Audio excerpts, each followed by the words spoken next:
La force de mon île, c'est sa diversité.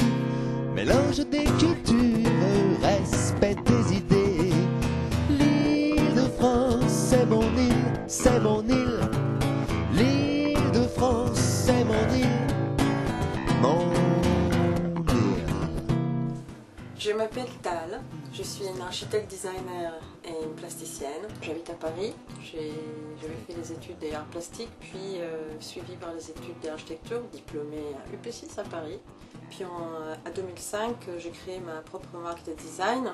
L'activité est multidisciplinaire, de la création de l'espace, design des objets, des mobiliers, et jusqu'à la décoration qui est destinée à cet espace. Actuellement, je travaille sur plusieurs projets, des lampes, et il y a des projets des lampes solaires de haute technologie, des lampes en bois, et des mobiliers, comme ces fauteuils.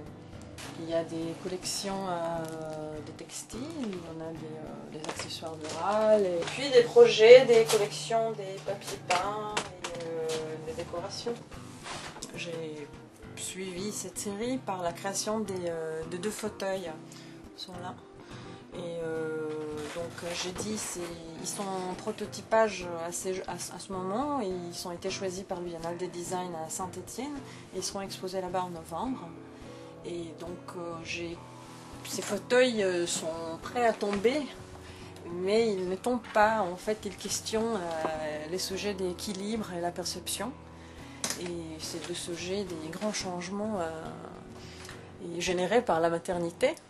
Je commençais par dire que la maternité, c'est un sujet qui m'a touchée personnellement, mais qui est aussi justement toujours au-delà des barrières culturelles. Il est vraiment universel, il est presque spirituel. L'aspect multiculturel, il est sûrement présent dans ma vie, que ce soit dans ma vie professionnelle, mes inspirations, les couleurs, les traits, les références, même le thème, et aussi dans ma vie privée. Et on a 5 nationalités qui est à la maison, 2 de mon mari, 2 à moi, et ma fille qui est aussi française, née ici. Et puis beaucoup plus dans tous les milieux qu'on fréquente, les créateurs, les gens avec lesquels je travaille. Mais ce qui est important pour moi, c'est de pouvoir vivre et créer sans justification, rester moi-même, et de pouvoir habiter dans un lieu qui donne la liberté et l'espoir, c'est déjà pas mal. Et ça se trouve dans les grandes métropoles aujourd'hui, comme à Paris. Je me sens chez moi parce que je crée, je me sens chez moi parce que j'ai ma famille, je me sens chez moi parce que j'aime.